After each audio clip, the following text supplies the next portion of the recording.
Lembre-se de dar o joinha e se inscrever. Isso ajuda muito o canal a crescer e continuar trazendo os audiobooks mais incríveis para você. Seja muito bem-vindo e vamos nos deleitar com os sons da leitura. As Muralhas da Babilônia.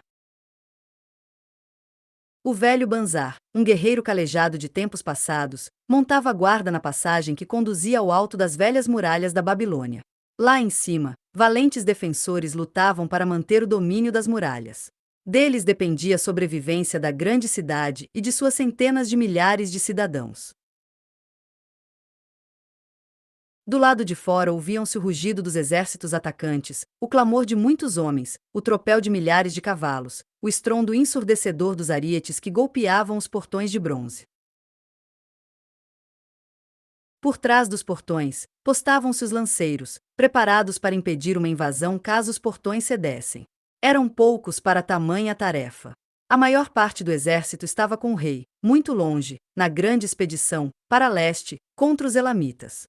Sem nenhuma previsão de que a cidade pudesse ser atacada durante a ausência das tropas, as forças de defesa ficaram reduzidas.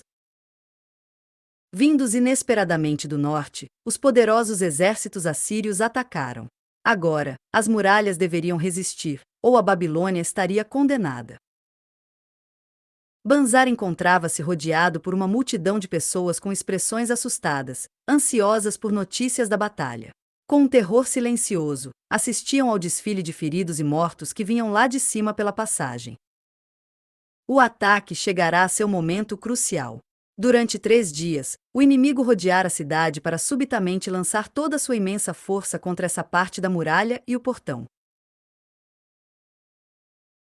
Lá do alto, as defesas rechaçavam as plataformas e as escadas do exército inimigo usando flechas e óleo incandescente, enfrentando com lanças qualquer atacante que conseguisse chegar ao topo da muralha. Milhares de arqueiros inimigos descarregavam uma barragem mortal de flechas contra os defensores da cidade. Banzar postava-se em um ponto privilegiado para receber as notícias. Era o mais próximo ao conflito, e ele era o primeiro a saber cada vez que um novo ataque das hordas enfurecidas era combatido. Um velho mercador, de mãos enrugadas e trêmulas, aproximou. Diga-me, por favor. Ele implorou. Eles não podem entrar, não é? Meus filhos estão com nosso bom rei. Não há ninguém para proteger minha velha esposa. Vão roubar todos os meus bens, minha comida, e não deixarão nada. Somos velhos, velhos demais para defender-nos, velhos demais para sermos escravos. Vamos passar fome. Vamos morrer. Diga-me que não vão conseguir entrar. Acalme-se, bom mercador, respondeu o sentinela. As muralhas da Babilônia são fortes. Volte ao mercado e diga à sua mulher que as muralhas vão proteger vocês e suas posses com a mesma segurança que fornecem aos tesouros do rei. Fiquem perto das paredes, para não serem feridos pelas flechas que passam por cima da muralha. Uma mulher com um bebê nos braços tomou o lugar do velho quando este se foi. Senhor, que notícias tem de lá de cima? Diga-me a verdade para que eu possa tranquilizar meu pobre marido. Ele caiu com uma febre causada pelos ferimentos terríveis que sofreu, mas insiste em pedir sua armadura e sua lança para proteger-me, pois eu estou grávida. Diz que a vingança de nossos inimigos será horrível, caso consigam entrar. Fique tranquila, você que é mãe e que novamente será, pois as muralhas da Babilônia vão proteger você e seus filhos. Elas são altas e sólidas. Não ouve os gritos de nossos valentes defensores. Ao derramarem os caldeirões de óleo ardente sobre os inimigos que sobem as escadas? Sim, ouço isso, e ouço também o rugido dos arietes que golpeiam os portões. Volte para seu marido. Diga-lhe que os portões são fortes e que resistirão aos arietes. E diga também que os atacantes que escalam as muralhas são recebidos por nossas lanças. Tenha cuidado no caminho e proteja-se depressa atrás daquelas construções. Banzar afastou-se para o lado, abrindo passagem para reforços com armamento pesado. Enquanto passavam, os escudos de bronze retinindo e o passo pesado, uma garotinha puxou seu cinturão. Por favor, soldado, diga-me, estamos seguros? Perguntou ela. Estou ouvindo um barulho horrível. Vejo o homem sangrando. Sinto muito medo. O que vai acontecer com a minha família, com minha mãe, meu irmãozinho e o bebê? O velho guerreiro calejado piscou os olhos e ergueu o queixo ao encarar a criança. Não tenha medo, pequenina, tranquilizou-a. As muralhas da Babilônia vão proteger você e sua mãe, seu irmãozinho e o bebê. Foi para proteger pessoas como vocês que a boa rainha Semíramis mandou construí-las há mais de 100 anos. Elas nunca foram invadidas. Volte para casa e diga à sua mãe que as muralhas da Babilônia vão proteger vocês, e que não precisam ter medo.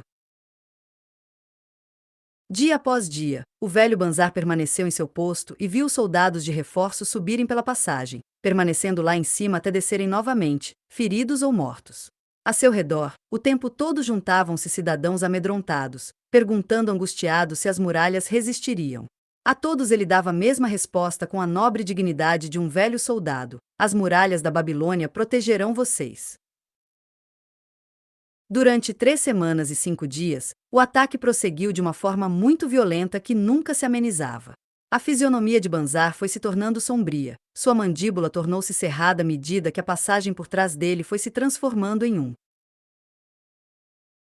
lamaçal de terra misturada com sangue de tantos feridos pisoteado pelo fluxo constante de homens que subiam marchando e desciam cambaleando. A cada dia os atacantes mortos se empilhavam mais e mais diante das muralhas. À noite, eram carregados para longe e enterrados por seus camaradas. Na quinta noite da quarta semana, porém, o clamor do lado de fora diminuiu. As primeiras luzes do dia, iluminando as planícies, descortinaram grandes nuvens de poeira, erguidas pelos exércitos que se retiravam. Um grito potente ergueu-se entre os defensores. Não havia dúvida quanto a seu significado. Ele foi repetido pelas tropas que estavam de prontidão por trás das muralhas. Foi ecoado pelos cidadãos nas ruas. Varreu a cidade com a violência de uma tempestade. As pessoas correram para fora das casas. As ruas foram ocupadas pela multidão agitada. O medo acumulado ao longo de semanas deu lugar a um coro enlouquecido de alegria. Do alto da torre do Templo de Bel subiram as chamas da vitória, e uma coluna de fumaça azul elevou-se no céu, carregando para longe sua mensagem. As muralhas da Babilônia uma vez mais haviam rechaçado um inimigo poderoso e brutal, determinado a saquear seus tesouros e a derrotar e escravizar seus cidadãos. A Babilônia resistiu por muitos séculos porque estava totalmente protegida. De outra forma, não teria conseguido. Suas muralhas foram um exemplo notável da necessidade e do desejo que o homem tem de proteção. É um desejo inerente à raça humana. O desejo de ser protegido é tão forte hoje como sempre foi, mas nós criamos planos melhores, mais amplos, para atingir esse objetivo. Atualmente, por trás das inexpugnáveis muralhas de seguros, cadernetas de poupança e investimentos confiáveis, podemos resguardar-nos contra as tragédias inesperadas que podem acontecer a qualquer momento. Não podemos nos permitir viver sem contar com uma proteção adequada. O mercador de camelôs da Babilônia. Quanto mais faminto alguém fica, com mais clareza sua mente trabalha, e mais sensível se torna aos aromas da comida. Tarkad, filho de Azur, com certeza, sentiu isso. Fazia 2 dias que não comia nada, exceto 2 figos pequeninos roubados por cima do muro de um jardim. Foi tudo que conseguiu pegar antes de aparecer uma mulher furiosa, que correu atrás dele pela rua. Os gritos agudos da perseguidora ainda lhe soavam nos ouvidos enquanto ele percorria o mercado, e ajudavam a controlar seus dedos inquietos, tentados a apanhar alguma fruta das cestas das vendedoras. Ele nunca antes havia reparado quanto alimento era trazido aos mercados da Babilônia e como era bom o cheiro de tudo ali. Saindo do mercado, foi até a hospedaria e ficou andando de um lado para outro na frente da taverna. Talvez encontrasse algum conhecido para lhe emprestar uma moeda de cobre, que garantiria um sorriso do antipático dono da hospedaria acompanhado de uma refeição generosa. Sem dinheiro, sabia perfeitamente que não seria nem um pouco bem-vindo. Distraído como estava, viu-se de repente cara a cara com a figura alta e magra do homem que mais desejava evitar, Dabazir, o mercador de camelôs. De todas as pessoas que lhe haviam emprestado pequenas quantias, era Dabazir quem mais o deixava envergonhado por não cumprir a promessa de pagar prontamente os empréstimos. A expressão de Dabazir iluminou-se ao vê-lo.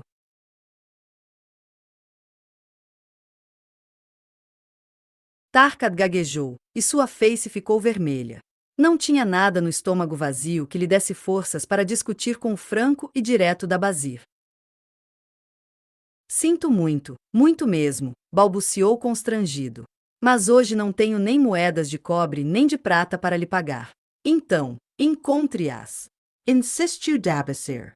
Com certeza, pode conseguir algumas moedas de cobre e uma moeda de prata para retribuir a generosidade de um velho amigo de seu pai, que ajudou você quando precisou, não é? Não posso pagar a você por causa da má sorte que me persegue. Má sorte? Está lançando aos deuses a culpa por sua própria fraqueza. A má sorte persegue todo homem que pensa mais em tomar dinheiro emprestado do que em pagar o empréstimo. Venha comigo, garoto, enquanto almoço. Estou com fome e quero lhe contar uma história. Tarkad hesitou diante da franqueza brutal de Dabazir, mas, pelo menos, estava ali o convite para entrar pela cobiçada porta da taverna. Dabazir levou-o até um canto do salão, onde os dois sentaram-se sobre pequenos tapetes. Quando Kauskor, o proprietário, apareceu sorrindo, Dabazir dirigiu-se a ele com sua familiaridade habitual. Seu lagarto gordo do deserto, traga-me um pernil de cabrito, bem passado e com muito caldo, e pão e muitos vegetais, porque estou faminto e quero muita comida. Não se esqueça de meu amigo aqui. Traga-lhe uma caneca de água. Que seja fresca, porque o dia está quente. Tarkad sentiu o coração afundar no peito. Teria de ficar ali sentado, bebendo água, enquanto assistiria aquele homem devorar um pernil de cabrito inteiro? Ele não disse nada. Não conseguiu pensar em algo que pudesse dizer. Dabazir, pelo contrário, não sabia o que era silêncio. Sorrindo e acenando cordialmente para os outros fregueses, todos conhecidos seus, ele prosseguiu. Um viajante recém-chegado de Urfa me contou que é um homem rico que tem uma pedra cortada tão fina que dá para enxergar através dela. Ele a coloca na janela de casa para que a chuva não entre. Essa pedra é amarela, contou o viajante, que teve permissão para olhar através dela, e ele disse que o mundo do lado de fora parecia estranho olhando por ali, muito diferente do que é na realidade. O que você acha, Tarkad? Você diria que um homem pode ver o mundo de uma cor diferente do que de fato é? Eu diria que sim, respondeu o jovem, muito mais interessado no gordo pernil de cabrito colocado diante de Dabazir do que na história. Bem, eu sei que é verdade porque eu mesmo já enxerguei o mundo de cor diferente do que ele de fato é, e vou lhe contar a história de como voltei a enxergá-lo de novo com as cores corretas. Dabazir vai contar uma história, sussurrou um freguês próximo para seu vizinho, puxando seu tapete mais para perto. Outros fregueses trouxeram sua comida e se juntaram, formando um semicírculo. Mastigavam de forma ruidosa junto ao ouvido de Tarkad e roçavam nele seus ossos cheios de carne. Só ele não tinha nada o que comer. Dabazir não lhe ofereceu nada, sequer o convidou a pegar um pedaço do pão duro que havia caído no chão. Vou contar a história de como me tornei, na juventude, um mercador de camelôs. Começou Dabazir, fazendo uma pausa para arrancar, numa mordida, um belo naco do pernil de cabrito. Alguém aqui sabia que eu já fui um escravo na Síria?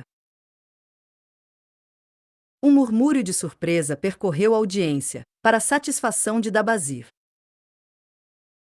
Quando eu era jovem, ele prosseguiu, depois de mais um ataque violento ao pernil de cabrito, aprendi o ofício de meu pai, a confecção de celas. Trabalhei com ele em sua oficina e consegui arrumar uma esposa. Sendo jovem e inexperiente, eu ganhava pouco, apenas o suficiente para sustentar de forma modesta mim e a minha esposa. Eu ansiava por coisas boas que estavam além de minhas possibilidades. Logo descobri que os vendedores confiavam em mim e permitiam que eu lhes pagasse depois, se não pudesse pagar no ato. Por ser jovem e inexperiente, eu não sabia que quem gasta mais do que ganha está plantando os ventos de uma complacência inútil, e com certeza colhe tempestades de problemas e humilhações. Assim, satisfiz aos meus desejos de roupas finas e comprei, para minha boa esposa e para nossa casa, objetos de luxo muito além de nossas posses. Eu pagava como podia, e durante algum período tudo correu bem. Mas, com o passar do tempo, descobri que não conseguiria usar meus ganhos para viver e ao mesmo tempo pagar as dívidas. Os credores começaram a me perseguir para que eu quitasse minhas dívidas extravagantes, e minha vida virou um inferno. Peguei dinheiro emprestado dos amigos, mas também não conseguia devolver a eles o dinheiro emprestado. As coisas foram de mal a pior. Minha esposa voltou para a casa do pai dela, e eu decidi ir embora da Babilônia e procurar outra cidade onde um jovem pudesse ter melhores oportunidades. Durante 2 anos, ele continuou. Levei uma vida instável e fracassada, trabalhando para mercadores em caravanas. Então, me juntei a um grupo de ladrões que percorriam o deserto em busca de caravanas desarmadas. Tudo isso era indigno do filho de meu pai, mas eu estava enxergando o mundo através de uma pedra colorida, e não percebia o grau de degradação em que havia caído. Tivemos sucesso em nossa primeira viagem, roubando uma valiosa carga de ouro, sedas e mercadorias caras. Levamos os frutos de nosso saque para Ginir 13 e gastamos tudo. Na segunda vez, ele prosseguiu, não tivemos tanta sorte. Logo depois do roubo, fomos atacados pelos lanceiros de um chefe nativo a quem as caravanas pagavam por proteção. Nossos 2 líderes foram mortos, e o restante de nós foi levado para Damasco, onde tiraram nossas roupas e nos venderam como escravos. Fui comprado por 2 moedas de prata por um sírio que era um chefe de mercadores do deserto. Com a cabeça raspada e usando apenas uma tanga, eu não era muito diferente dos demais escravos. Sendo um jovem irresponsável, achava que aquela seria apenas uma aventura, até que meu dono me levou diante de suas 4 esposas e disse a elas que poderiam me usar como eunuco. Foi aí que percebi a situação desesperadora em que me encontrava. Aqueles homens do deserto eram guerreiros ferozes.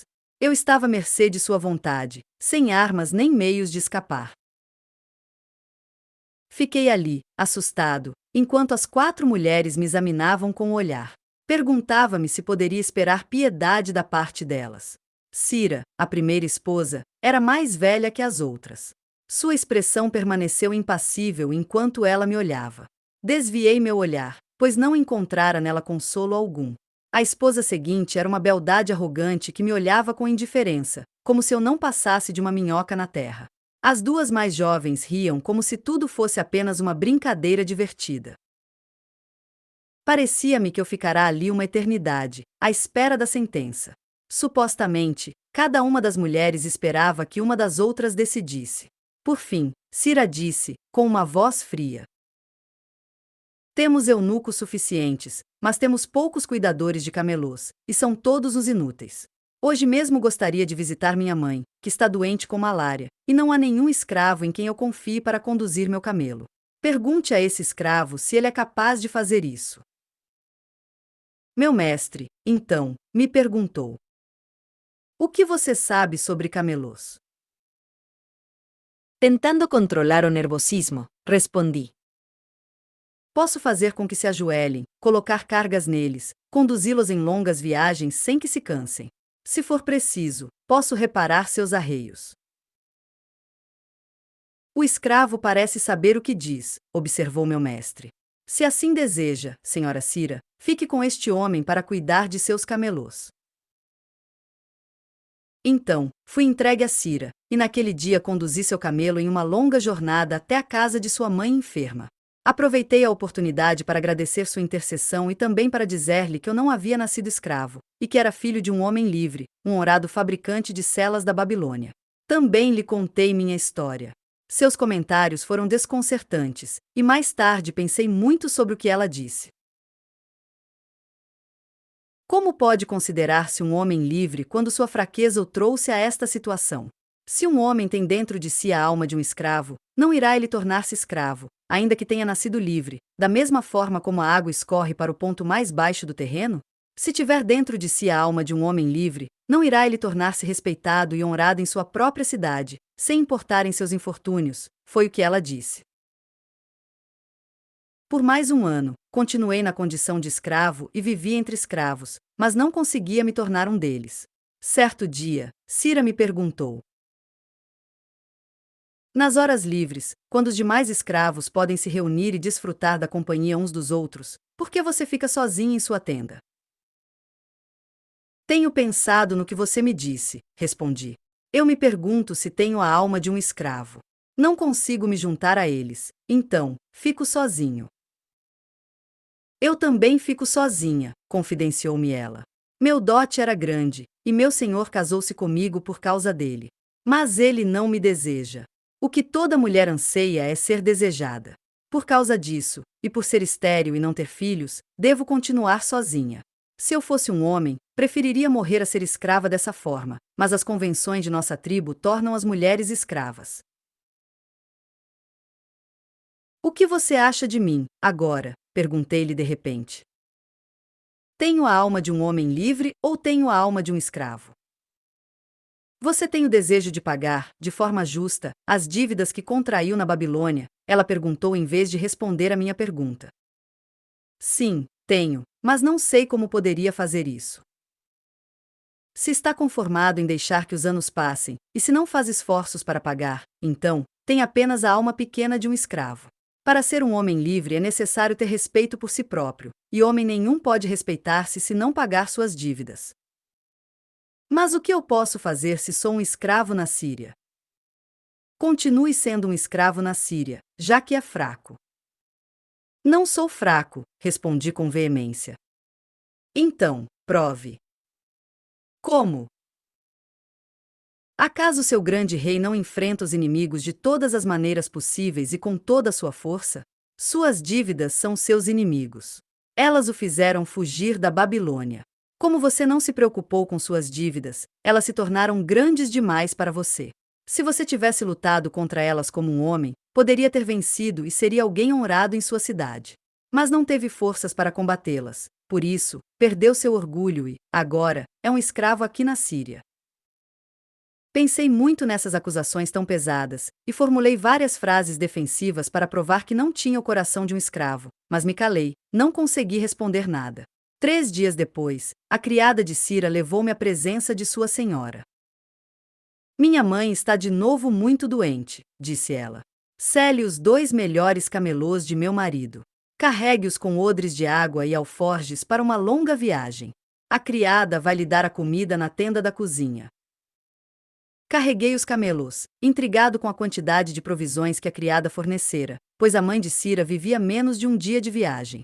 A criada montava o camelo de trás e eu seguia na frente, conduzindo o camelo de minha senhora. Chegamos à casa da mãe de Cira assim que escureceu. Ela dispensou a criada e me disse: Dabazir, você tem a alma de um homem livre ou a alma de um escravo? Tenho a alma de um homem livre, afirmei. Agora é sua chance de prová-lo. Seu mestre está completamente bêbado, e os homens dele perderam os sentidos. Então, pegue estes camelôs e fuja. Nesta sacola há trajes de seu senhor, para que você se disfarce. Direi que você roubou os camelôs e fugiu enquanto eu visitava minha mãe doente. Você tem a alma de uma rainha, eu lhe disse.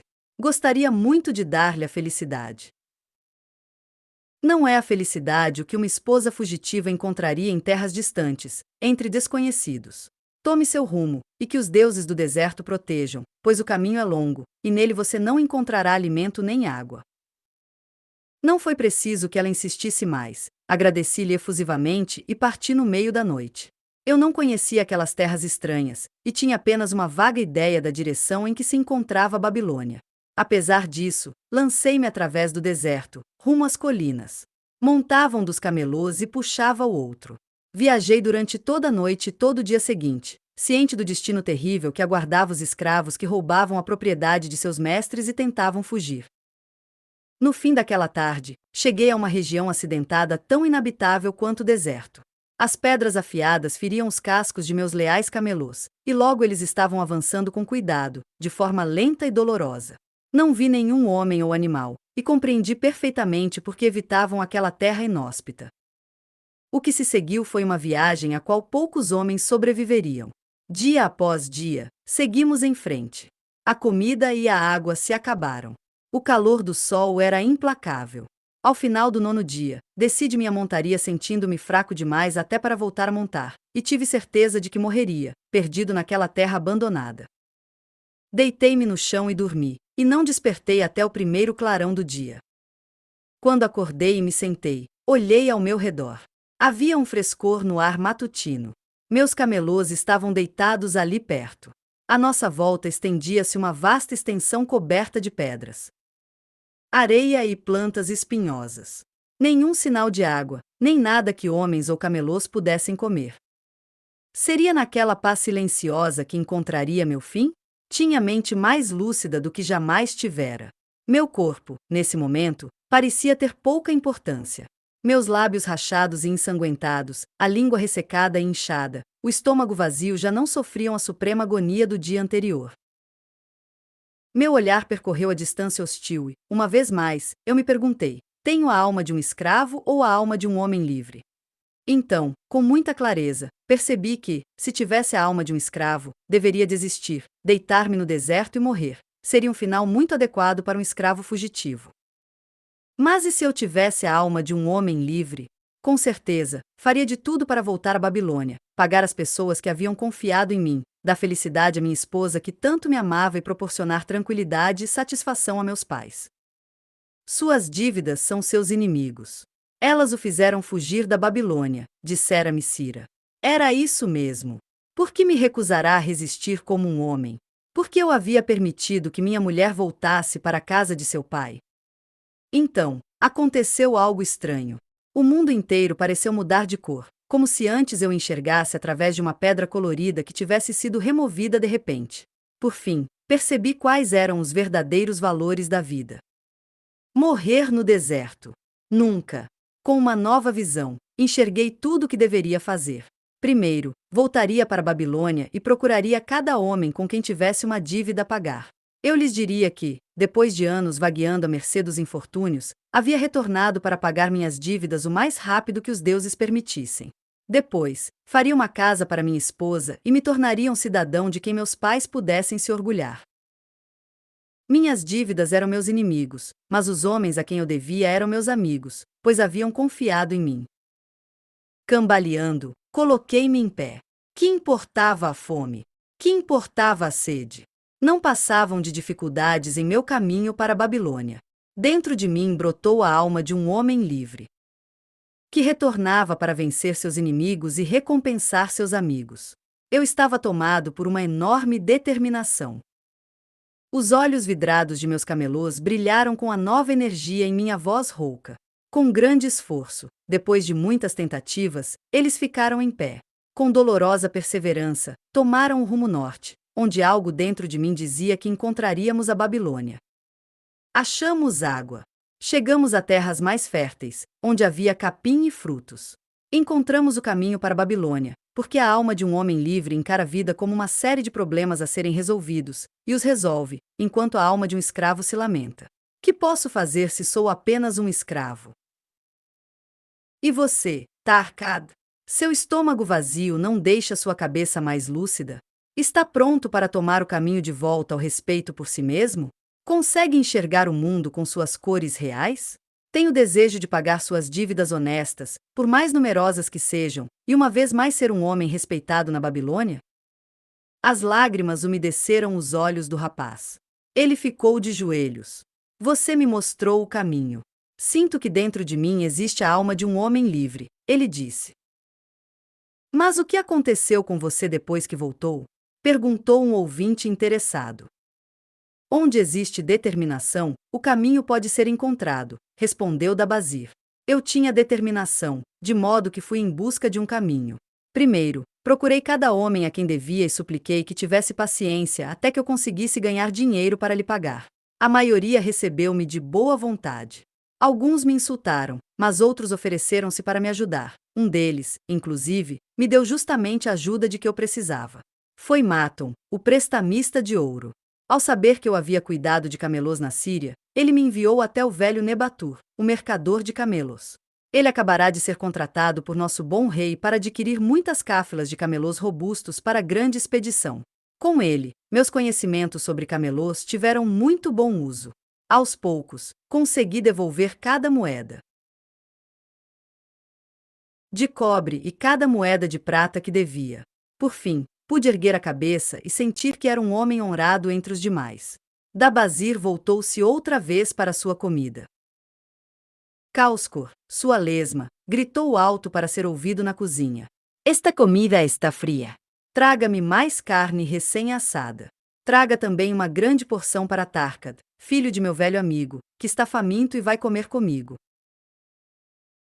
Assim terminou a história de Dabazir, o mercador de camelôs da antiga Babilônia. Ele encontrou seu próprio caminho ao descobrir uma grande verdade que já era conhecida e utilizada pelos sábios muito antes de seu tempo.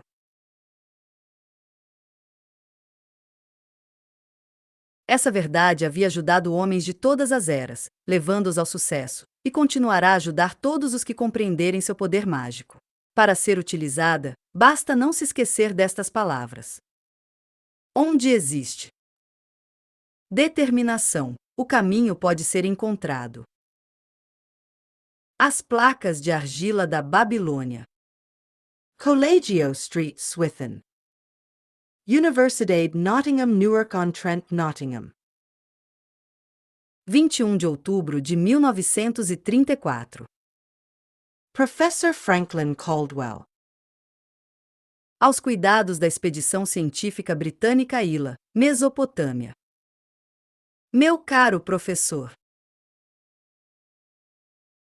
As 5 placas de argila encontradas durante sua escavação recente nas ruínas da Babilônia chegaram no mesmo barco que sua carta. Fiquei fascinado, e passei muitas horas agradáveis traduzindo-as. Eu deveria ter respondido a sua carta de imediato, mas esperei até conseguir completar as traduções que seguem anexas. As placas chegaram sem nenhum dano, graças ao seu bom uso de conservantes e ao excelente acondicionamento. A história que contam vai deixá-lo tão assombrado quanto ficamos aqui no laboratório. Sempre temos a expectativa de que o passado nebuloso e distante revele histórias de romances e aventuras, do tipo das 1001 Noites. No entanto, quando este revela as dificuldades de um homem chamado Dabazir para pagar suas dívidas, vemos que neste bom e velho mundo as coisas não mudaram muito em 5.000 anos. É curioso, mas estas antigas inscrições mexeram comigo, como dizem os estudantes. Como professor universitário, supõe-se que eu seja um ser humano pensante com algum conhecimento prático sobre a maioria dos assuntos.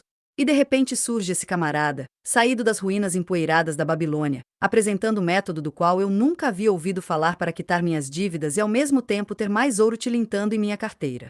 É uma ideia que me agrada, e seria interessante testar para descobrir se esse método funciona tão bem hoje em dia quanto funcionava na antiga Babilônia.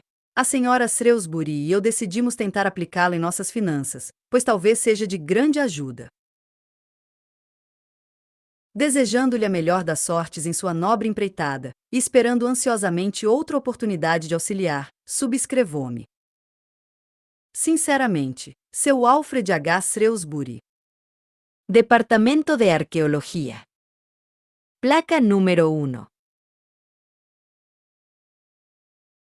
Agora, quando a lua se torna cheia, eu, Dabazir, que até pouco tempo atrás fui escravo na Síria, tendo decidido pagar todas as minhas dívidas e tornar-me um homem rico e respeitado em minha cidade natal da Babilônia, gravo nesta placa um registro permanente de minhas finanças, que vai me guiar e ajudar a realizar meus maiores desejos. Acatando os sábios conselhos de meu bom amigo Maton, o prestamista de ouro, decidi seguir um plano preciso que, de acordo com meu amigo, permite a qualquer homem honrado pagar suas dívidas e alcançar a riqueza e o respeito por si mesmo. Este plano inclui 3 objetivos, que são minha esperança e meu desejo. Primeiro, o plano deve permitir minha prosperidade futura. Portanto, 1/10 de tudo que ganho será separado, sendo meu, para ser guardado. Maton fala com sabedoria ao dizer: o homem que mantém em sua bolsa tanto ouro quanto a prata que não precisa gastar é generoso com sua família e leal a seu rei. O homem que não tem mais do que alguns cobres em sua bolsa é indiferente à sua família e a seu rei. Mas o homem que não tem nada em sua bolsa é cruel com sua família e desleal a seu rei, pois seu coração é amargo. Assim, O homem que almeja a realização deve ter moedas que tilintem em sua bolsa e conter no coração amor por sua família e lealdade a seu rei. Em segundo lugar, o plano deve permitir que eu sustente minha boa esposa, que lealmente voltou da casa de seu pai para viver comigo. Pois Maton diz que cuidar bem de uma mulher fiel enche o coração de um homem com respeito por si mesmo e lhe dá força e determinação para alcançar seus objetivos. Portanto, 7/10 de tudo que ganho serão usados para proporcionar-nos um lar, roupas e alimento, com pequeno excedente que nos assegure um pouco de prazer e diversão. Contudo, Maton insiste em afirmar que devemos ter muito cuidado para não gastar, com esses nobres propósitos, mais do que 7/10 de nossos ganhos. É aí que reside o sucesso do plano. Devo viver com essa fração e nunca gastar mais ou comprar algo que não possa pagar com ela. Placa número 2. Em terceiro lugar, o plano deve permitir que minhas dívidas sejam pagas com o que ganho. Portanto, a cada lua cheia, 2/10 de tudo que ganhei serão divididos de forma honrada e justa entre aqueles que confiaram em mim e me emprestaram dinheiro. Desse modo, no devido tempo, todas as minhas dívidas serão quitadas. Gravo aqui o nome de cada homem a quem devo, e o montante de minha dívida. Farru, o tecelão, 2 moedas de prata, 6 de cobre. Shijar, o fabricante de colchões, 1 moeda de prata. Amar, meu amigo, 3 moedas de prata, 1 de cobre. Zankar, meu amigo, 4 moedas de prata, 7 de cobre. Ascamir, meu amigo, 1 moeda de prata, 3 de cobre. Arinsir, o joalheiro, 6 moedas de prata, 2 de cobre. Diarbequer, amigo de meu pai, 4 moedas de prata, 1 de cobre. Alcaad, proprietário da casa, 14 moedas de prata. Maton, o prestamista de ouro, 9 moedas de prata. Birejic, o fazendeiro, 1 moeda de prata, 7 de cobre. Daqui em diante, desintegrado. Não pode ser decifrado. Placa número 3. A esses credores devo, no total, 119 moedas de prata e 141 moedas de cobre. Por ter tais dívidas, e não conseguir ver um modo de pagá-las, cometi a tolice de permitir que minha esposa voltasse para a casa de seu pai. Deixei minha cidade natal e fui em busca de fortuna fácil em outro lugar, apenas para encontrar o desastre e ser vendido, na situação degradante de escravo. Agora que Maton me ensinou como é possível pagar minhas dívidas em pequenas parcelas, com o uso de meus ganhos, percebo como fui tolo ao fugir das consequências de minhas extravagâncias. Portanto, visitei meus credores e expliquei a eles que não disponho de recursos para pagar toda a dívida de uma vez, mas que tenho capacidade de ganhar dinheiro e planejo usar 2/10 de tudo que ganho para pagar essas dívidas por igual e de forma honesta. É a quantia de que posso dispor, e não mais. Portanto, eles serão pacientes, e com o tempo todas as minhas obrigações serão totalmente cumpridas. Amar, que eu considerava meu melhor amigo, insultou-me de tal modo que saí humilhado de nosso encontro. Birejic, o fazendeiro, implorou que eu lhe pagasse antes de todos porque precisava muito de ajuda. Alcaad, o proprietário da casa, foi bastante desagradável e ameaçou criar problemas para mim, a menos que eu acertasse tudo com ele de imediato. Todos os demais aceitaram de bom grado a minha proposta. Assim, estou mais decidido do que nunca a prosseguir, e convencido de que é mais fácil pagar as dívidas justas do que evitá-las. Ainda que não possa atender às necessidades e às demandas de alguns dos credores, tratarei a todos de forma imparcial. Placa número 4. É lua cheia novamente. Tenho trabalhado muito, com a mente livre. Minha boa esposa apoiou-me no propósito de pagar meus credores. Graças à nossa determinação, durante a lua que passou, ganhei a soma de 19 moedas de prata ao comprar para Nebatur camelôs de bom fôlego e pernas fortes. Eu dividi esse montante de acordo com o plano. Separei 1/10 e o guardei para mim mesmo. Dividi 7/10 com minha boa esposa para pagar nossas despesas. Distribuí 2/10 entre meus credores da forma mais equitativa que as moedas de cobre permitiram. Não vi Amar, mas deixei a parte dele com sua esposa. Birejic ficou tão feliz que quase beijou a minha mão. Só o velho Alcaad reclamou e disse que eu deveria pagar mais rápido. Assegurei-lhe que, se eu estivesse bem alimentado e livre de preocupações, conseguiria pagar tudo logo, mas ainda não é o caso. Todos os demais me agradeceram e elogiaram meus esforços. Ao final de uma lua, minha dívida reduziu-se em quase 4 moedas de prata, e, além disso, tenho quase 2 moedas de prata que ninguém cobrará de mim. Sinto o coração leve como há muito não sentia. De novo, a lua está cheia. Trabalhei muito, mas tive pouco êxito, e consegui comprar poucos camelôs. Ganhei apenas 11 moedas de prata. Minha boa esposa e eu seguimos o plano. No entanto, não compramos roupas novas e estamos comendo praticamente apenas vegetais. Ainda assim, paguei a nós mesmos 1/10 das 11 moedas e vivemos com 7/10. Fiquei surpreso quando Ahmad elogiou o pagamento, embora fosse pequeno. Birejik também o elogiou. Al-Qaad ficou furioso, porém, quando lhe disse que, se não quisesse sua parte, podia devolvê-la a mim, ele se resignou. Os outros, como nas outras vezes, ficaram satisfeitos. Outra vez a lua está cheia e eu estou muito feliz. Encontrei uma excelente cáfila e comprei muitos camelôs robustos, e meus ganhos foram de 42 moedas de prata. Nesta lua, minha mulher e eu compramos sandálias e as roupas de que tanto necessitávamos. Também tivemos carne e aves em nossas refeições. Pagamos mais de 8 moedas de prata a nossos credores. Nem Al-Qaad reclamou. O plano é excelente, pois nos tira das dívidas e nos permite acumular uma riqueza só nossa, para guardarmos. 3 luas cheias se passaram desde a última vez que fiz inscrições nesta argila. A cada lua, guardei 1/10 de tudo o que ganhei. A cada lua, minha boa esposa e eu vivemos com 7/10, mesmo quando foi difícil. A cada lua, paguei a meus credores 2/10 de meus ganhos. Na bolsa, tenho agora 21 moedas de prata, que são minhas.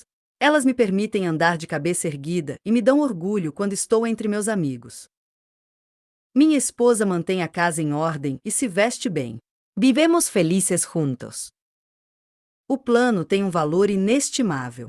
Acaso não transformou o ex-escravo em um homem honrado? Placa número 5. A lua está cheia novamente e lembrei-me de que muito tempo se passou desde a última vez em que fiz inscrições na argila. 2 luas, na verdade, vieram e se foram. Mas hoje não deixarei de fazer meu registro, porque foi o dia em que paguei a última de minhas dívidas. Cheios de gratidão, minha boa esposa e eu celebramos com um grande banquete a vitória que, graças à nossa determinação, alcançamos. Muitas coisas ocorreram durante a visita final a meus credores, e eu as recordarei durante muito tempo. Amar pediu-me perdão por suas palavras ásperas, e disse que eu era um dos homens que ele mais desejava ter como amigo. O velho Al-Qaad não é tão mau, no fim das contas, pois ele disse: no passado, você era um pedaço de argila mole, espremido e moldado por qualquer mão que o tocasse, mas agora é um pedaço de bronze, capaz de ser afiado e ganhar um gume. Se, em algum momento, precisar de prata ou ouro, procure-me. Ele não é o único que me tem em alta estima. Muitos outros dirigiram-se a mim com respeito. Minha boa esposa me olha com um brilho nos olhos que daria confiança a qualquer homem. E, no entanto, foi o plano que me fez ter sucesso. Ele permitiu que eu pagasse todas as minhas dívidas e tivesse ouro e prata tilintando em minha bolsa. Eu o recomendo a quem quiser prosperar. Pois, de fato, se ele permitiu a um ex-escravo pagar as dívidas e ter ouro na bolsa, pode ajudar qualquer homem a alcançar a independência. Não deixarei de segui-lo, pois tenho certeza de que ele me tornará um homem rico. Collegio Street, Swithin. Universidade Nottingham, Newark-on-Trent, Nottingham. 7 de novembro de 1936. Professor Franklin Caldwell. Aos cuidados da expedição científica britânica Ila, Mesopotâmia. Meu caro professor, caso encontre, em suas próximas escavações nas ruínas da Babilônia, o fantasma de um antigo residente, um velho mercador de camelôs chamado Dabazir, faça-me um favor. Diga-lhe que as inscrições que ele fez naquelas placas de argila, tanto tempo atrás, valeram-lhe a gratidão eterna de um casal de acadêmicos aqui na Inglaterra. Deve lembrar-se de que, um ano atrás, eu lhe escrevi dizendo que a senhora Shrewsbury e eu pretendíamos seguir o plano dele para pagar as dívidas, e ao mesmo tempo, guardar ouro que tilintasse na carteira. Você deve ter imaginado nossa condição desesperada, embora tentássemos ocultá-la dos amigos. Passamos anos submetidos a uma terrível humilhação em razão de muitas dívidas antigas, cheios de preocupação e com medo de que algum de nossos credores fizesse um escândalo, forçando-nos a abandonar a universidade. Para pagar essas dívidas, usávamos cada centavo que podíamos tirar de nossa renda, mas nada era suficiente para equilibrar as contas. Ainda por cima, precisávamos fazer todas as compras onde quer que nos dessem crédito, mesmo pagando mais caro. A coisa virou um círculo vicioso, que só piorava em vez de melhorar. Nossos esforços eram inúteis. Não podíamos nos mudar para um lugar mais barato porque devíamos ao senhorio. Parecia não haver nada a fazer para melhorar nossa situação. Então, apareceu seu conhecido, o velho mercador de camelôs da Babilônia, com um plano que era exatamente o que almejávamos. Ele nos convenceu a seguir seu sistema. Fizemos uma lista de todas as nossas dívidas, que levamos conosco e mostramos a todos a quem devíamos. Expliquei a eles que, na situação em que eu me encontrava, era simplesmente impossível pagar-lhes. Eles podiam verificar isso por si mesmos, analisando os números. Disse-lhes, então, que a única maneira que eu via de pagar tudo seria separando 20% de minha renda todo mês para ser dividida entre todos. Desse modo, eu pagaria tudo em pouco mais de 2 anos. No meio tempo, faríamos todas as nossas compras à vista, e eles ainda teriam a vantagem de ser pagos em dinheiro ao comprarmos em seus estabelecimentos. Foram todos bastante compreensivos. O dono da mercearia, um sujeito muito sábio, expressou-se de um modo que ajudou a convencer os demais. Ele disse algo como: se pagarem em dinheiro tudo o que compram, e também pagarem aos poucos o que devem, será melhor do que a situação atual, pois faz 3 anos que vocês não me pagam. Por fim, consegui fazer com que todos assinassem um acordo por meio do qual comprometiam-se a não nos causar problemas desde que 20% de nossa renda fosse destinada a pagar as nossas dívidas regularmente. Em seguida, começamos a planejar como viver com os 70% restantes. Estávamos decididos a sempre guardar 10% de nossa renda. A ideia de ter prata e talvez ouro tilintando na carteira era muito atraente. Mudar nossos hábitos foi uma espécie de aventura. Foi divertido encontrar estratégias que nos permitissem viver de forma confortável com 70% de nossos ganhos. Começamos com o aluguel, conseguindo uma boa redução. A seguir, passamos a examinar nossas marcas favoritas de chá e coisas assim, e tivemos a boa surpresa de descobrir que muitas vezes podíamos comprar produtos de melhor qualidade por menores preços. A história é longa demais para uma carta, mas, de qualquer modo, não foi um processo difícil. Fomos bem-sucedidos e mantivemos o bom humor. É um alívio ver as finanças em ordem e não nos sentirmos mais assombrados pelas contas a pagar. Não posso deixar de contar-lhe sobre os 10% que em teoria tilintariam em nossa bolsa. Bem, eles não tilintaram por muito tempo. Não ria antes da hora. Esta é a melhor parte, começar a juntar dinheiro que você não pretende gastar. Administrar esse dinheiro extra proporciona muito mais satisfação do que seria obtida gastando. Depois de desfrutarmos bastante do tilintar de nosso dinheiro, encontramos um uso mais lucrativo para ele. Fizemos um investimento no qual passamos a depositar os 10% de nossa renda todo mês. Esta mostrou ser a parte mais satisfatória de nossa recuperação. É o primeiro pagamento que fazemos quando recebo meu salário, o pagamento que fazemos a nós mesmos. Saber que nosso investimento está crescendo de forma consistente dá uma sensação gratificante de segurança. Quando me aposentar como professor, nossas economias somarão uma quantia bastante confortável, suficiente para que seus rendimentos nos bastem daí em diante. Conseguimos tudo isso apenas com nosso salário. É difícil acreditar, mas é verdade. Estamos pagando aos poucos todas as nossas dívidas e, ao mesmo tempo, nosso investimento cresce. Além do mais, estamos ainda melhor do que antes em termos financeiros. Quem imaginaria que pudesse haver tanta diferença entre seguir um plano financeiro e simplesmente continuar levando as coisas do jeito que estavam? No final do ano que vem, Quando tivermos quitado todas as dívidas antigas, teremos mais dinheiro para investir, além de uma quantia extra destinada a viagens. Estamos decididos a não permitir nunca mais que nossos gastos mensais excedam 70% de nossa renda. Agora, você pode entender por que gostaríamos de agradecer aquele velho camarada cujo plano nos salvou de um verdadeiro inferno. Ele sabia, pois passou por tudo isso. Ele queria usar suas experiências tão sofridas para ajudar outras pessoas. Foi por esse motivo que passou tantas horas gravando pacientemente sua mensagem na argila.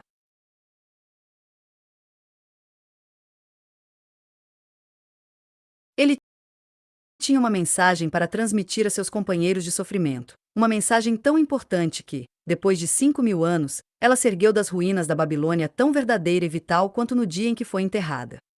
Sinceramente, seu Alfred H. Shrewsbury. Departamento de Arqueología.